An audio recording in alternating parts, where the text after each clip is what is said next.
If you want to grow chili plants and you don't live near the equator, then there's a few things you need to do to help your chili plants out. I start my chili plants in around January or February, and I live in England. And that means January and February is not a very warm time of the year. Plus, the sun is not exactly coming in directly. It comes in at a bit of an angle, and it's not very strong at this time of year, which is because of the fact that we're so far from the equator.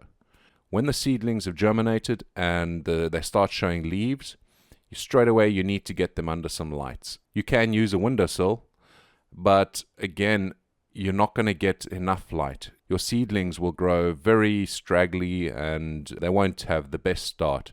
So that's what this video is about, artificial light. So let's talk about artificial light. Quite a few years ago, the most common form of light that you had in your house was one of these, an incandescent light bulb. These are notoriously inefficient. This one here is 100 watts.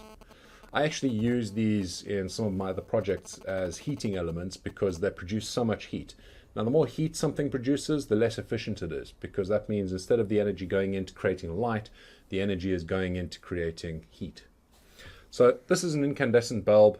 It's not a good choice for artificial light for your chili peppers for a couple of reasons. One of them being it is so inefficient. Number two, the light that it puts out is not the best kind of light for your plants. So let's have a look at the light spectrum. On this graph, you can see how a plant responds to the various wavelengths of light. Now, we see the various wavelengths of light as different colors, and that's how this is represented here. So on the left-hand side, where there's quite a large portion of responsiveness or sensitivity to light for the plants, that's the blue portion. This is the part of the spectrum that we're mostly interested in, because this is where the vegetative growth happens. On the right-hand side, where the yellows and the reds are, that's where the flowering and fruiting happens. Now, by the time we get to the point of flowering and fruiting with our chili plants, our plants will be outdoors and we'll be getting some beautiful sunshine, so we don't need to worry about that part. On this graph, you can see how an incandescent light bulb produces light, and you can see how it's just not optimized for growing plants. It's not what it's meant for. It's more on the yellow and the red spectrum. It doesn't produce very much on the blue side of things. That means it's pretty useless for what we're trying to do with growing our chili seedlings.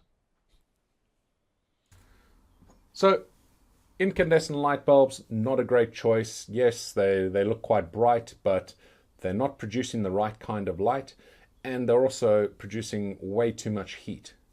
There are far more efficient ways of producing light.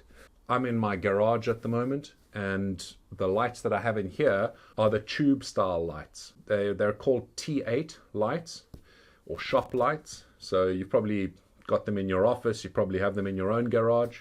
It's a far more efficient way of producing light, at far more lumens per watt of energy that are being used.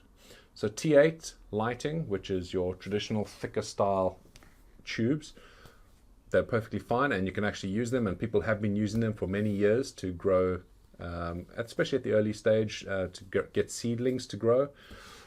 Another method is using these new style compact fluorescents. So this is actually something I set up. I was using this with some of my plants that I was overwintering. The nice thing with these is you can just stick them wherever. I had them within the leaves themselves. You could put them there because they don't create a lot of heat and they won't damage your plants.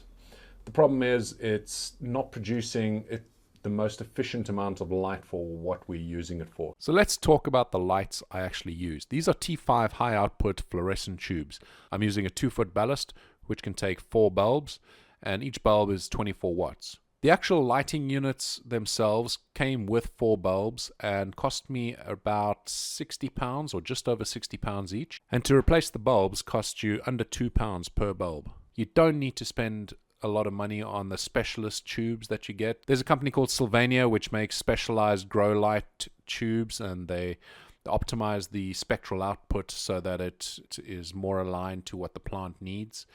If you have a look at this graph, you can see the difference between the specialized Growlux bulbs compared to the cheapy General Electric ones that I buy. There's not too much difference there. Obviously the Growlux ones are a bit better, but they cost about 6 times as much as the GE bulbs. You're not getting 6 times as much performance, so there's no point spending that amount of money. So in my opinion, the T5 high output fluorescent tubes are the best way and the most cost-effective way at the moment to grow your seedlings and get them ready to take them outdoors. So I haven't really talked about LED lighting, and the reason for that is I just don't think it's at a point at the moment where it makes financial sense. Maybe in about a year's time or so, it will be more cost-effective than it is right now. If you're a commercial grower, LEDs might make sense for you, but as somebody who's just growing these as a hobby, I don't know if it's really possible to justify the expense. There are some great YouTube videos out there comparing T5 lighting and other styles of lighting to LEDs, but I don't have enough experience with LEDs to give you too much information on that. There's a great channel I watch called Chilli Pepper, so do a search for him. I'll put a link in the description down below. He does some great comparisons with the different lighting technologies. He's done some really good research on the LED grow lights. So check him out for some more information on LEDs. So that's it for this episode. I hope that it was useful to you and that it gave you a good starting point on making a decision on what lighting to use to give your seedlings the best start. So don't forget to subscribe to see when the next video comes out. So until then, happy growing.